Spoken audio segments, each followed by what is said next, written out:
All right, you're going to run better. We're going to fix your running problems in today's Midday Fix, an introduction to barefoot running. So when Thomas Hollowell noticed you had some pain while you were running, correct? That's correct, yeah. And then you got some advice from your doctor who said... Go barefoot. Go barefoot. Yeah. And then you put together this whole thing. I love it. It's a complete idiot's guide to barefoot running. And I'm sure there are some people who said to you, you are maybe yeah. running barefoot. Yeah, I would say maybe you might be an idiot if you don't transition carefully to running barefoot. Sure. So you're actually quite smart if you invest the time to learn about it. So you had some problems with your feet just basically due to your shoes. That's right. Yeah. And other people I know have some knee issues, and I have talked to doctors about this. It's the way your foot strikes when you have a shoe that actually transfers a lot of pressure to your knees. That's right. Most modern running shoes, they claim to be technologically advanced, and they have a raised heel and greater cushioning, which promotes a heel strike, which is almost like putting on the brakes with each step, rather than a forefoot strike, which is promoted when barefoot. But if you're going to start out, you need to definitely do this slowly. Right. Your feet have been, cocooned in shoes for so long, for years on end usually. Or abused in heels, like mine are. Yeah, exactly. So it takes a lot of time for your feet to strengthen and heal. The calf muscles are the first thing to strengthen up and to actually hurt. You won't notice the internal pain or the changes for a while, but your feet take a long time. So we recommend like 3 to 6 months. So initially you're saying, okay, take off your shoes, right? And walk around barefoot for a little while, maybe even go hiking barefoot. But you have some exercises that you say work really well for. Before you start barefoot running, it's a good idea to set your posture, to warm up your mind so that it can tell your body. So your mind can tell your body. It's more like for muscle memory, just so you can prepare yourself. Now, these drills are outlined in the book a little bit more thoroughly, but just you give some great advice for starting slowly, doing the drills, getting your feet ready. Right. So what we'll do first is just simply raise our arms up so that we set our posture. Our neck is in line with our spine's in line with the hips. Then just drop your arms down and maintain that posture. Bring your arms up a little bit, just underneath the chest, of upper abdomen, and what we're going to do is just run in place. We're going to bend our knees a little bit and then just run in place. And you'll notice your feet are under the center of gravity of the hips.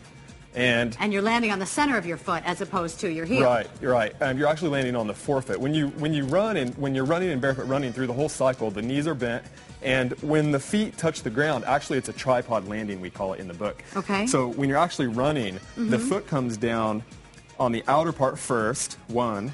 So that's called your lateral forefoot, the actual forefoot, and then the heel touches down before the next step. Okay. So that's an actual barefoot That's why it ends landing. up working your shins and your calves. Right. The impact is spread over the foot. It's naturally absorbed by the leg muscles. Right, before it gets to the knee. There's no shock going up through the body that way. Okay. But if you're not going to run around the city of Chicago necessarily in complete bare feet, I mean, a lot of people we only know what will step in. That's true. I actually ran in the Bronx in bare feet just to prove that I could when I was in New York in Boston. But a lot of people are going to choose to transition to barefoot running. They want to have the benefits, but without necessarily while still having some protection. Right, and so there are some kind of minimalist shoes that you can wear. Some of which have the toes separated, others don't. What's the difference? Right. So the difference is like these are Vibram 5 fingers. These are really popular right now. A lot of people recognize these, almost like a toe glove. The reason these are so great is the width is great for the foot. The toes can naturally splay, so each toe can naturally move, which is great if you're running on different terrains. And it's still going to protect you from glass or anything that because it's a rubberized bottom if you're running in the city. That's right. You know, and it's very flexible. He did a half marathon barefoot in Ireland. It's unbelievable. That's right. But you're feeling good and no repercussions. No I prefer to be completely barefoot. It's good to start out completely barefoot. Teach yourself proper form barefoot. Ready. Yes, because your feet will teach you more from the feedback of the ground than you'll learn in shoes. Now, later on, people move to minimalist shoes. There's the Kegos. These are a smaller company, and Soft Star shoes. They make a moccasin, a running moccasin, which are great. Well, we may try it. It takes a while to get ready for it. Thomas Hollowell, thank you so much for all of the tips. You are signing your book, The Complete Idiot's Guide to Barefoot Running, at 5:30 at Multisport in Deerfield, and then tomorrow at 7 at the store on Clybourne Avenue in Chicago. If you want to find out more information, you can go to barefoot-running.us, or for a link, we'll just send you right there. If you want to watch the segment again and see some of the tips, see how to get yourself ready for your barefoot running, go to WGNTV.com/midday, and we'll be right back.